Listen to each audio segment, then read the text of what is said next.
de la rentrée a enfin sonné pour le Belgian Gentleman Drivers Club et c'est sur le tortueux tracé Jules Tachnin de Mété qu'une quarantaine de concurrents se sont fixés rendez-vous pour une journée full BGDC consistant en 2 épreuves de 120 minutes. Une fois encore, les bolides les plus véloces de la division 3 ont cadenassé l'avant de la grille de départ avec dans l'ordre la M3 46 numéro 163 de Stinus Longin et Thomas Pissens qui emmenaient dans son sillage les Bavarois similaires de Johan Huygens et Vincent Van den Abel d'une part, Koen de Witt de l'autre. Et pour le pilote de la 64, cette monture était clairement nouvelle, de quoi booster encore un peu plus son enthousiasme. Du côté de la division 1, c'est la Clio 297 du Hollandais Wiebe Weitjes qui signait le chrono le plus rapide, le Batave faisant équipe pour la 2e fois cette saison avec le Belge Mark Neyens.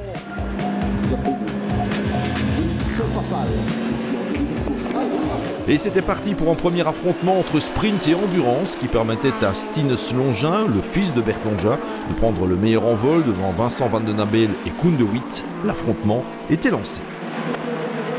Très vite, Johan Huygens démontrait tout le potentiel de la 17 sur cette piste de l'Entre-Sambre-et-Meuse en débordant Longin Junior et en se hissant provisoirement au sommet de la hiérarchie. Pour Stinus Longin, les choses ne s'annonçaient pas très faciles puisqu'au 9e passage, Koen de Witt accédait au 2e rang provisoire. Ce début de première joute permettait de faire le point sur l'évolution des forces en présence en Division 1, où la période estivale a été marquée par un grand jeu de chaises musicales. C'est ainsi que les frangins Benoît et François Semoulin ont laissé filer leur Veloz Clio 3 numéro 25 pour trouver refuge auprès d'un François Jeuken qui n'en demandait tout simplement pas tant. Ça s'est passé suite à la vente de leur voiture à Michael Divois. Ils m'ont contacté pendant que j'étais en vacances pour voir si j'étais intéressé de terminer la saison avec eux. Une offre pareille se refusait difficilement et début août, tout s'est mis en place. Et, la voiture, après être passée chez Philippe Lorquet, est partie chez Semoulin. Ils l'ont améliorée et voilà, le résultat est là. L'ancienne Clio 25 des Semoulins est désormais la propriété de Michael Divois et Patrick Asnon, qui en avaient sans doute assez d'être frappés par la malchance au volant de leur ancienne numéro 10. Place donc à un bolide ayant clairement fait ses preuves en début de saison. Quant à l'ancienne voiture de Divois et Asnon, elle a gagné un numéro pour devenir 110, engagée par le spécialiste de la course de côte Gaëtan Ayot, accompagné pour la circonstance par Georges Houillou, et encore des nouveaux venus au cœur de la saison BGDC. Il n'empêche, en début de course, la D1 la plus rapide était la 18 de Paul Lejeune, qui avait cette fois prévu de faire équipe avec le rallyman Karen Burton. Une fois n'est pas coutume, les cadors de la classe D allaient devoir se méfier de la meilleure représentante de la classe C, réservée aux mécaniques de 1600 cm3, en l'occurrence la diabolique Citroën AX 333 de Jérémy Prinsen et Jonathan Peters, qui trouvaient en la piste de Mété un terrain de choix lui permettant de pointer sans vergogne dans le top 10 général. Mais revenons à la lutte pour la gagne en D3 et au classement général qui voyait Koen de Witt passer par tous les états d'âme. Ayant parfaitement profité d'une neutralisation pour ravitailler en carburant, le pilote de la nouvelle 64 semblait tenir le bon bout avant que l'ABS ne fasse des siennes, précipitant la M3 dans un bac à gravier. En fin de course, c'est une crevaison qui sonnait le glas des espoirs du néerlandophone. Een beetje problemen gehad. De start was heel goed, was tweede weg. Nous avons rencontré un petit souci. Le départ était très bon puisque je pointais en 2e position. Ensuite, Longin m'a repassé. Mais tout se passait bien. J'ai commencé ensuite à avoir des soucis avec les freins puisque l'ABS était en panne. À une demi-heure de l'arrivée, les freins étaient devenus inexistants et j'ai tiré tout droit, perdant un maximum de temps. Ajoutez à cela une crevaison en fin de parcours et c'était classé. La voiture n'est donc pas encore tout à fait prête, mais nous sommes avant tout ici pour apprendre. Dat de wagen niet klaar was, dus ja, het is om te leren. Hè. La victoire semblait dès lors promise à la M3 46 numéro 17 de Johan Huygens et Vincent Van den Abel, mais en fin d'épreuve, le bolide allait réclamer un peu de carburant et donc l'empêcher de lutter jusqu'au bout pour la gagne. On est limité avec notre réservoir d'essence, on a un réservoir d'essence un peu plus petit que les autres. Donc les autres ont pu profiter du safety car pour faire le plein, ce qu'il fallait faire naturellement, mais nous on n'allait pas terminer la course si on faisait le plein si tôt. Donc on a roulé plus ou moins chacun 1 heure je crois. Mais dès que j'ai pris le volant, la voiture ne montait pas dans ses tours comme il fallait. Et à 3-4 tours de la fin, j'allais tomber en panne d'essence, donc je suis rentré. Et en arrêtant le moteur et en le remettant, la voiture s'est remise, elle avait nouveau ses chevaux. Je crois qu'on a fait un reset en l'arrêtant et on a tout de suite amélioré, j'ai tout de suite amélioré d'une paire de secondes, je crois. En dépit d'un gros panache de fumée qui avait fait craindre le pire à quelques minutes de l'arrivée, la M3E46 numéro 163 de Stinus Longin et Thomas Pissens remportaient donc une nouvelle victoire partielle à Mété. Et en croisant le drapeau Adami avec plus de 2 tours d'avance sur la 17, les choses se présentaient plutôt bien pour l'équipe, même si elle a eu chaud. Dès le 4e tour, nous avons eu un souci avec le cerveau qui s'est traduit par une perte d'huile. Huile qui est venue au contact de l'échappement dans les 10 dernières minutes. Il y a donc eu un début d'incendie, mais ce n'est pas grave en soi. Il y avait le feu, certes, mais c'est résolu.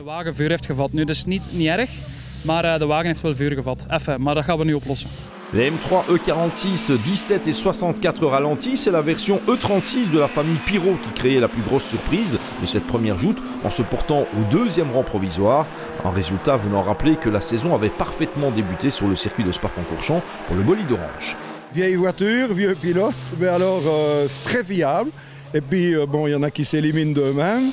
Nous, ça nous porte chance et tout est bien. Loïc a fait un excellent temps chrono aux essais. Il a fait une excellente prestation en première partie de course. Et moi, j'ai assuré et voilà, c'est bien. Pointant à 4 tours des voitures de tête en division 3, la M375 de Christian Eck et Gaël Frère ne pouvait rien faire d'autre qu'attendre son heure et espérer qu'à l'addition des 2 manches, un podium final puisse tomber dans son escarcelle. Assez satisfait, donc la voiture marche comme on a envie. On a peut-être un petit problème de pneus et puis la piste glissait assez fort sur la fin de 2e heure. Et donc on a dû ralentir un peu le rythme, mais l'un dans l'autre, on roule, on prend du plaisir. Voilà, c'est ce qu'on voulait, quoi. Le classement provisoire de la D3 était complété par la M3 555 de Engelen, Van Mechelen et Verbeek. En division 1, la fin de course semblait devoir tourner à l'avantage des nouveaux venus, Ayo et Ouyou, sur l'ex-Clio 10 devenu 110. Hélas, l'épreuve était juste un peu trop longue pour l'équipier de Gaëtan Ayo qui retombait en 2e position en vue de l'arrivée. Ça marche bien, le premier relais que j'ai effectué s'est bien passé. On n'a eu aucun souci par le safety car, mais tout a bien marché. Tout a bien marché. À la fin de la course, on a cru à un moment donné. Vous étiez même en lice pour la victoire. Et puis là, d'où c'est passé? Impossible de résister? C'était mon coéquipier qui était en course, donc je ne sais pas ce qui s'est passé, mais on va essayer d'aller un peu plus vite. Il n'en fallait pas plus aux frangins Semoulin pour poursuivre sur leur lancée, cette fois en compagnie de François Jeuken sur la 12. Nouvelle victoire, certes partielle pour François et Benoît, même si tout n'était pas parfait. Le bilan est bon, je vais dire, au niveau du classement, puisqu'on a réussi à terminer premier, mais enfin, on a un souci depuis le début de la course. On roule sans autobloquant. Donc, ce qui fait qu'on tourne 2 secondes moins vite que ce qu'on doit tourner. Et donc, bon, c'est une journée où il va falloir limiter la casse. Et donc, bon, pour l'instant, on a de la chance parce que nos concurrents ont eu quelques soucis techniques. Mais je vais dire, c'est peut-être même inespéré aujourd'hui. Donc, on va essayer de tenir ça jusqu'au bout. Et puis après, on va croiser les doigts pour que ça tienne jusqu'au bout. C'est la Vauxhall Astra Coupé 777 de Michel Plainevaux et Guy Katzers qui complétait le top 3 provisoire de la classe D en division 1, prête à porter l'estocade afin de faire vaciller le bastion des Françaises. Équipage inédit au volant de la Clio 2 78 de la famille Renault, Benjamin et Olivier étant pour l'occasion rejoints par Joël Houten et Grégory Pess, ce dernier s'offrant plusieurs chaleurs, ce qui n'empêchait heureusement pas le bolide fluo de prendre la 4e place de classe. Problème non, mais elle était un peu surpris quand je rentrais dans la chicane, là, dans le S en 3e, j'ai voulu mettre la 4 pour avoir plus de motricité. Au moment où j'ai mis la 4, elle a décidé de se mettre à l'équerre et j'ai pensé à François Duval, voir un petit peu où il sautait pendant le rallycross et voilà, je suis sorti, mais sinon dans l'ensemble ça s'est bien passé. Dans ce bal des Clio, Denis et Emilien Buffet se positionnaient eux aussi en ordre utile au volant de leur 32 de la 3e génération, prêts à affronter les 120 minutes suivantes. Les Buffets devançaient en tout cas la 28 de Pierre Dupont, Pierre Zanen et Angélique Charlier qui s'offraient en premier relais de très longue durée. Quant à la Clio 297 de Weitjes et Neyens, partie depuis la pole position, elle n'était pas épargnée par les soucis durant ses 2 premières heures, perdant pas moins de 2 tours sur les premiers vainqueurs. Comptant eux aussi parmi les nouvelles têtes du BGDC 2014, Daniel Braun et Philippe Braquevelt décrochaient une intéressante place d'honneur en division 1, en attendant mieux encore. Moins de chance par contre pour Christophe Rieu et Rudy van Kiersbilk, qui ne pouvaient éviter un petit détour par un bac à gravier. De retour des 24 heures de Barcelone où ils ont signé un très beau podium de classe, Jacques Morlet et Thierry Brugma pointaient eux aussi dans le peloton de chasse de la division 1. Le circuit Jules Tachny de Metten a par contre guère souri aux Honda Civic 2 litres, quand bien même la 47 parvenait à croiser le drapeau à damier en ordre utile. Il s'agissait de la première course de cette Nippon immaculée, engagée par Christian Franken, assisté du célèbre Claude Bourgoigny. Je passe en 2 litres.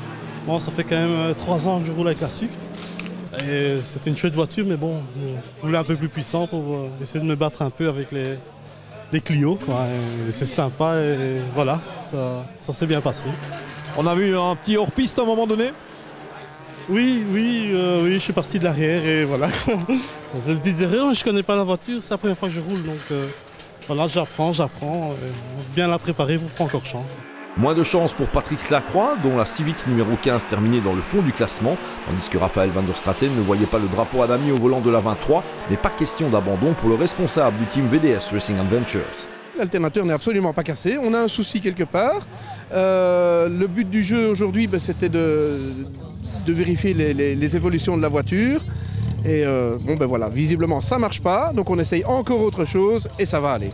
Si la Renault Mégane 222 de Dylan Clarisse, Olivier Debroux et Julien Lorquet, l'une des voitures les moins jeunes du plateau, s'en tirait avec les honneurs, la déception était certainement au rendez-vous pour la Honda Integra numéro 13 de Frédéric Collot et Alexis Palme, la Renault Clio 776 de Jürgen Mussen et Christian Houben, dont on saluait le retour, ou encore la Mini Cooper S numéro 24 de Jean-Yves Beckmann, Christophe Denis et Alain Neutelers. Qu'on ne s'y trompe néanmoins pas, l'un des exploits majeurs de cette première manche de Mettey était clairement à mettre à l'actif de la Citroën AX 333 de Jérémy Prinsen et Jonathan Peters, qui survolaient la catégorie réservée aux 1600 cm3, non sans achever la course à une incroyable 7e place générale. Ça a l'air d'aller là. On savait que c'était pas trop rapide, ça devrait aller, mais j'étais premier étonné aux essais. On était tout de suite dedans, à mon avis, les autres n'ont pas été directement dedans parce qu'ils ont amélioré en course. Mais en course, on a bien géré, on n'a pas eu de soucis. John a roulé mais comme un as.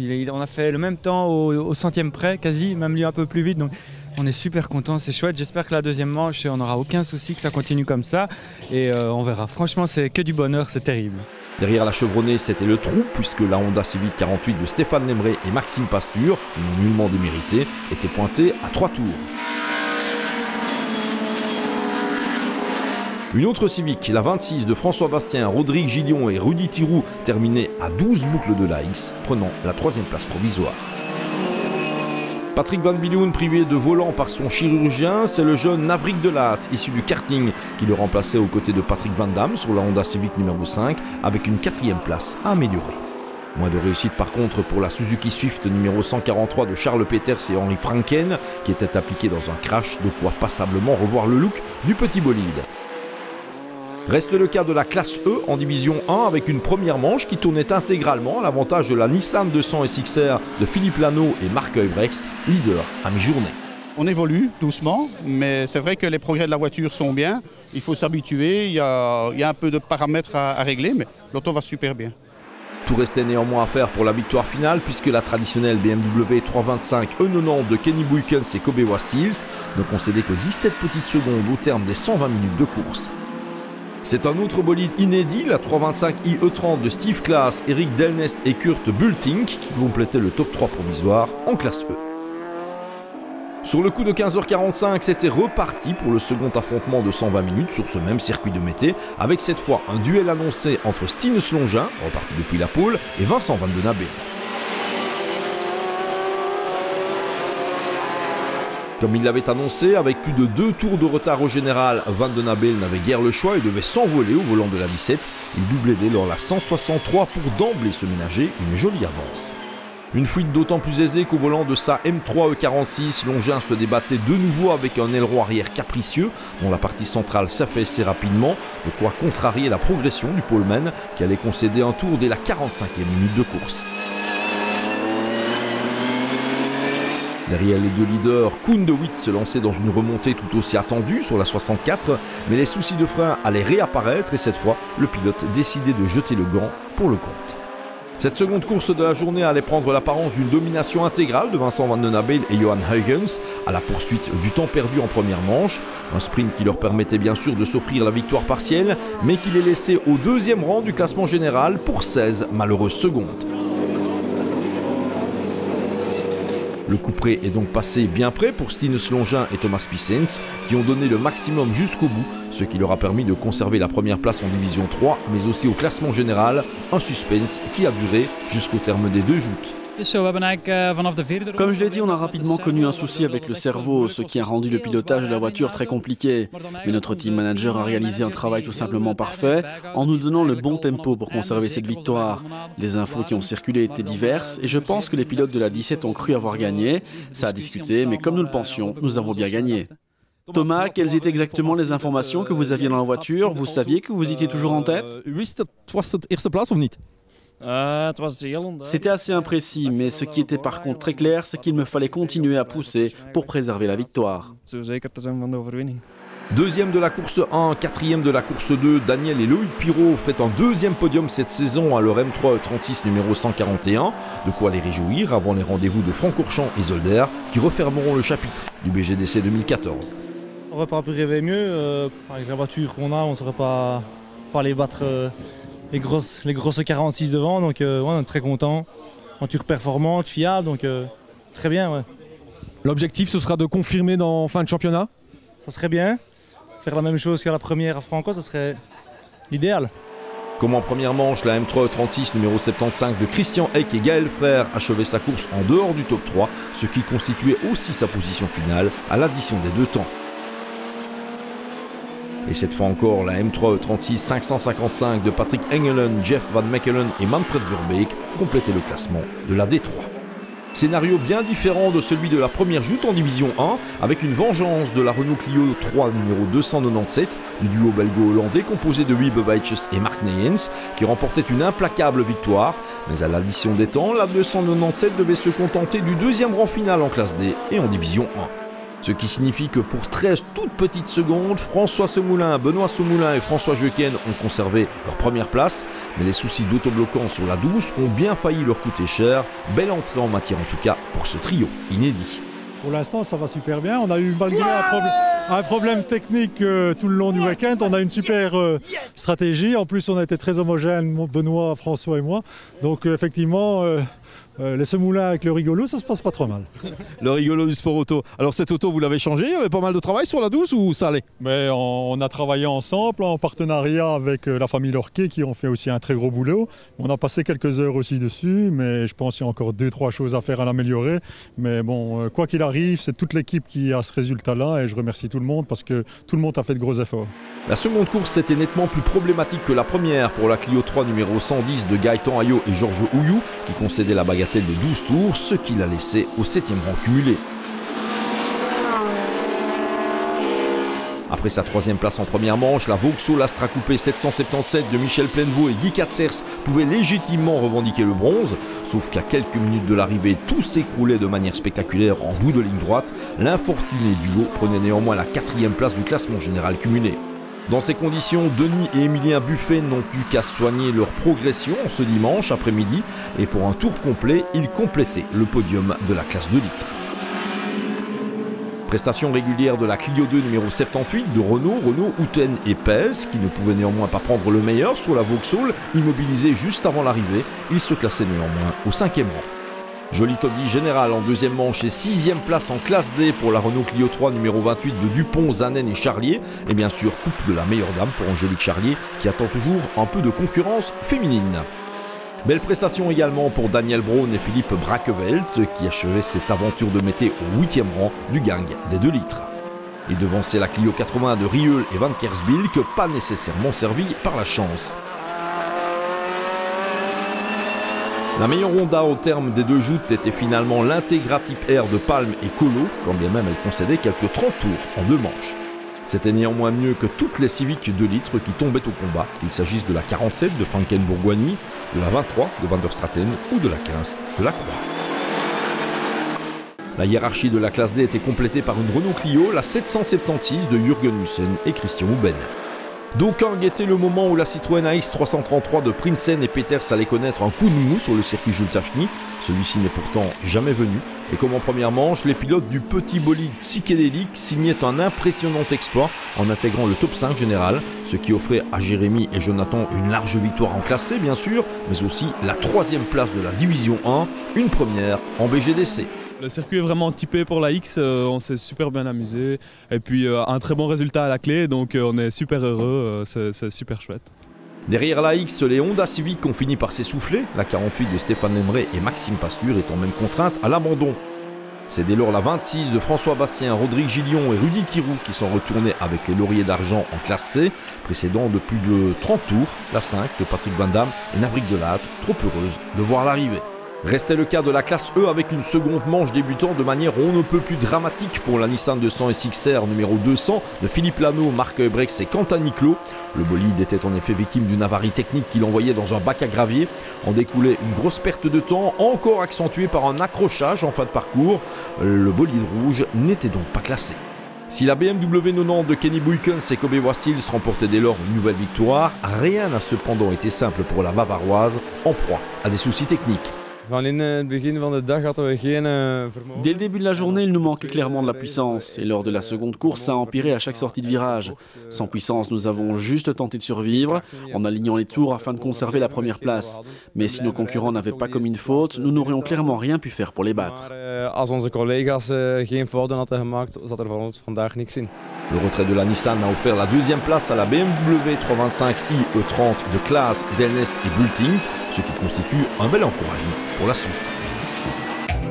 Au terme de cette rentrée de Mété, le BGDC 2014 n'a plus qu'à se préparer pour sa finale en 2 temps, avec pour commencer une très attendue joute de 3 heures en levée de rideau des 24 heures de chevaux sur le circuit de Spa-Francorchamps le samedi 11 octobre, à ne surtout pas manquer.